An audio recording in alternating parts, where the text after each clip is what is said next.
Donc, le redressement judiciaire. Vous avez une société qui est dans l'incapacité de faire face au paiement des dettes exigibles. Elle ne peut plus payer ses créanciers et la problématique, c'est qu'elle reçoit des assignations, des injonctions de payer qui vous empêchent de fonctionner normalement. La solution, c'est de se mettre sous la protection du tribunal de commerce en sollicitant un redressement judiciaire. Alors, le point de départ de la procédure, c'est qu'une fois qu'on a déposé le bilan au tribunal de commerce, vous avez une audience d'ouverture de la procédure, au cours de laquelle vous pourrez solliciter le bénéfice d'un redressement judiciaire.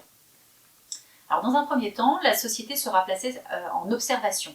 Donc, va s'ouvrir une période d'observation, généralement de 6 mois en moyenne, mais ça peut aller jusqu'à 18 mois dans un certain nombre de cas, au cours de laquelle donc, toutes les dettes antérieures seront gelées. Donc, vous allez pouvoir souffler un petit peu, vous allez pouvoir vous reconstituer une trésorerie pendant cette période d'observation, et surtout, cela va permettre au tribunal de commerce et à l'administrateur judiciaire de voir comment fonctionne l'entreprise.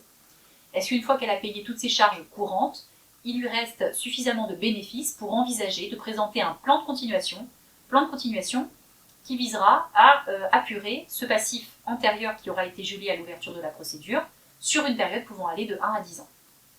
Alors l'intérêt aussi de l'ouverture du redressement judiciaire, c'est que si vous êtes dirigeant et que vous êtes porté caution de votre société, pendant le temps de la période d'observation, les banques ne pourront pas vous actionner en tant que caution. Cela va vous donner un certain répit jusqu'à la présentation d'un plan de continuation.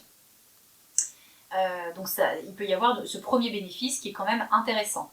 Deuxième bénéfice, vous allez pouvoir également, si nécessaire, organiser un plan social. Ça va être peut-être l'occasion pour vous de procéder à certains licenciements économiques si cela peut sauver l'entreprise. Et vous pourrez bénéficier d'une prise en charge par l'AGS, qui est un organisme spécialisé au sein des procédures collectives pour avancer les sommes dues aux salariés au titre des soldes de tout compte. Donc vous allez pouvoir bénéficier de plusieurs aides dans le cadre de cette procédure. Et puis à l'issue de la période d'observation, si tout va bien, vous pourrez donc présenter votre plan de continuation pour payer vos dettes. Et si cela ne fonctionne pas, il sera toujours possible à ce moment-là de demander une conversion en liquidation judiciaire. Alors généralement, ce sont les chiffres qui vont déterminer si on se dirigera vers un plan de continuation ou pas. Et si on ne peut pas se diriger vers un plan de continuation parce que c'est trop difficile, il sera toujours encore possible également de trouver un repreneur qui pourra racheter soit le fonds de commerce, soit une partie de l'activité, soit certains actifs. Et à la suite de ça, la société donc bénéficiera d'une liquidation judiciaire si évidemment le montant recouvré dans le cadre de la procédure du plan de cession ne permet pas de payer l'intégralité du passif. Voilà, alors c'est vrai que c'est des procédures qui sont un petit peu complexes, il faut être bien accompagné tant au niveau juridique que comptable. N'hésitez pas à consulter votre avocat qui vous aidera au mieux sur la présentation d'un plan de continuation. Voilà, merci de votre attention.